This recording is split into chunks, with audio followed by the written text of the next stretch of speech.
Hi everybody, it's Denise again with Bit Bougie. We were discussing yesterday after I had posted a quick video of the first bag that I hand stitched, which is this one. Turned out really nice. I did the stitching or the holes on a machine. The stitching I did by hand. Okay, so, and somebody had asked, how did I get them so straight? Well, because I did them by machine. So the first one, the video that you saw was the Cobra Class 26. Now I'm sitting at my Juki 1541S.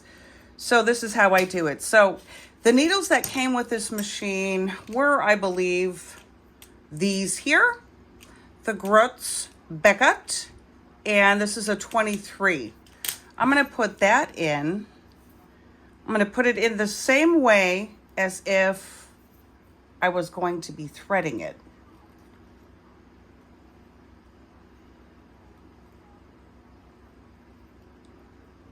So I still keep the scarf to the right. Let's make sure. So everybody knows that I'm left-handed, so doing this on the right side is kind of odd, but make sure you're all the way in there. All right, there we go. So I've got the needle just resting on the underneath of my fingernail. They're pretty strong, so holding that needle in place. Okay, so we've got that. I don't have a thread guard because that broke off, I guess, last year when I was sewing at 2 in the morning and I didn't pay attention. And I actually broke a needle. I never break needles. I just don't. I just watch what I'm doing. So with this, just like the other one, take out your bobbin. Okay, you don't need to have the bobbin. You're not using any thread whatsoever. What you are using is the pressure of this foot that's creating the holes. So you're not, you're not taken away from anything that's hand stitched. So let's do this. I'm going to figure out where I want to be. And this is going to have a crisscross stitch. So I have made a hole there and a hole there. Same thing, a hole there and a hole there. So I'm going to take this and go all the way around the circle, around this side, and then down the other way. Make my holes so that way I can sit at night in front of the TV and have something to do. Okay, so that's where my first one's gonna go. You can see that I lined it up exactly where the foot is.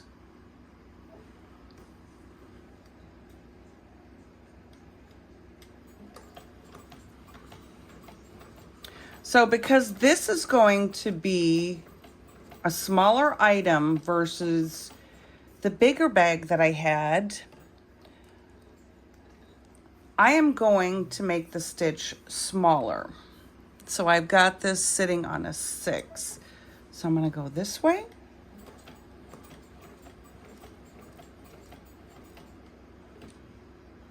If you question yourself where you're going to be, give it a try. See where you want to go. So that would be that way. That's not going to work. But I think what I'll do is I'll go down one by hand. There we go. And then I will turn it now to the curve. Now, see, this is where the Cobra Class 26 is really beautiful when it comes to curves. Not saying that the Juki isn't, but the Juki has a little tightness to it. The foot is also different. So you kind of just have to become your project. Become the machine, become the project. There we go.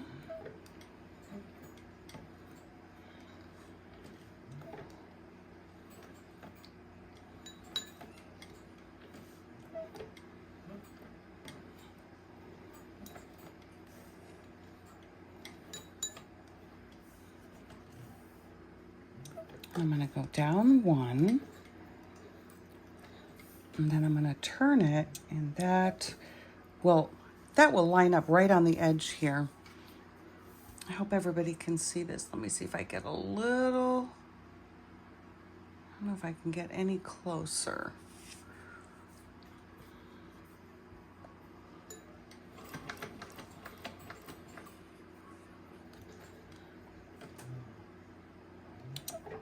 That's going to be a little tight one.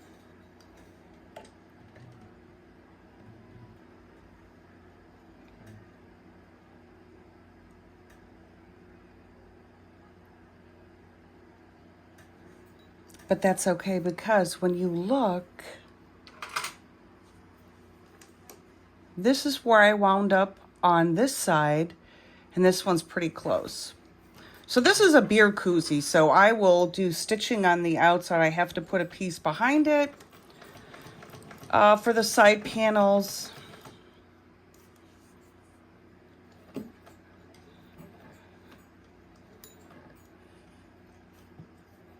All right, let's see where I wind up.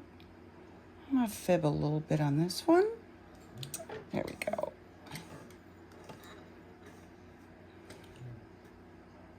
And there. Now, all of this brown, that will slowly go away once I get it stitched. But I will show you what I do.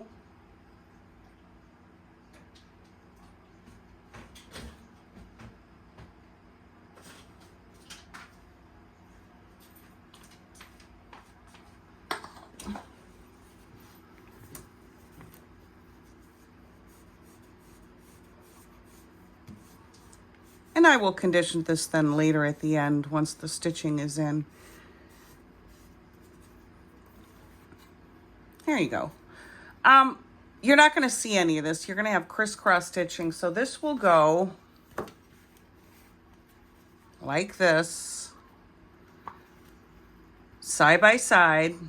I'll put a piece underneath, and I will do 2 seams, and then I will crisscross on top. Just a fun kind of piece to do. I had some leftover. I do leftover pieces like this and try each machine instead of making entire bags and looking at them later and throwing them out. Trust me, I've done that. I've thrown out many leather bags where I've been disappointed in my work and I wouldn't want anybody to see it. So if anybody ever dumpster dives through my garbage, they're going to find a lot of leather pieces. So I used to do it a lot like that, just make the entire piece. And sometimes I'll make it out of something inexpensive, just so that way I don't ruin good leather.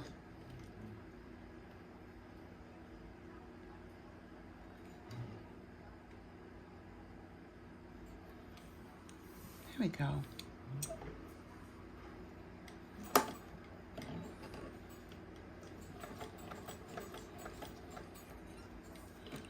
And this one's going to be going down parallel to this guy here, and then I go around the circle.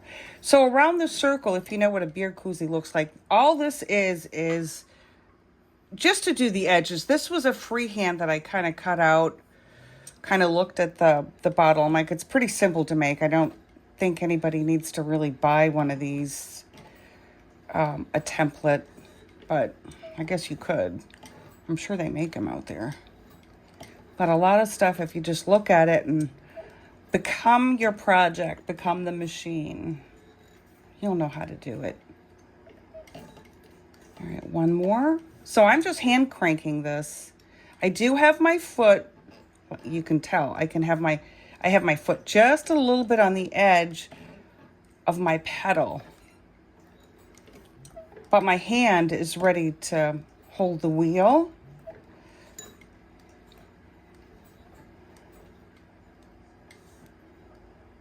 I'll do one more, which would be parallel to that guy. Yeah, a little further over. So this is my first one. Like I said, you know, it's nice to do these trials when it's not expensive leather and you don't have a whole bag you're wasting. All right, and that is it on this side.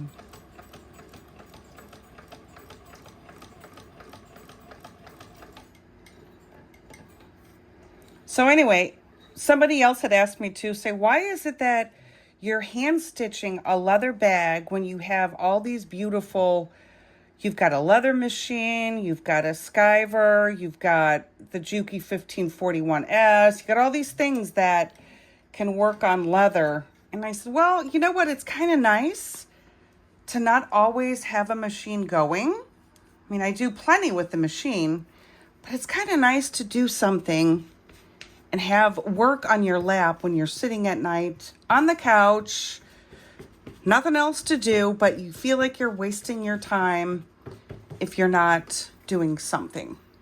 So see? So when I put these together and I have the piece underneath that will hold it, and I do my first 2 rows of stitching, which, like I said, will side by side, and then I'm going to crisscross. But these holes are perfect for the needle.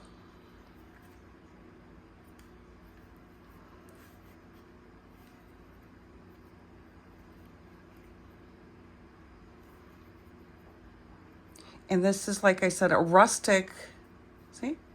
A rustic leather. See, that winds up there. Yeah, I guess you can see it better this way. Type of leather. So I think it'll be really nice. You know, I don't know. You know what I'm afraid I'm going to get into? Is tooling. Because this is just a plain koozie. How boring is that? So I don't know. Maybe I do have a stamp. I guess I could put Bit Bougie on there. I don't know how many guys would want to have a koozie that says Bit Bougie. But anyway, that's that. So that's a second way of doing it. And then I'm going to show you another way of doing it. Putting holes in leather without having to chisel with a hammer. See you in a bit.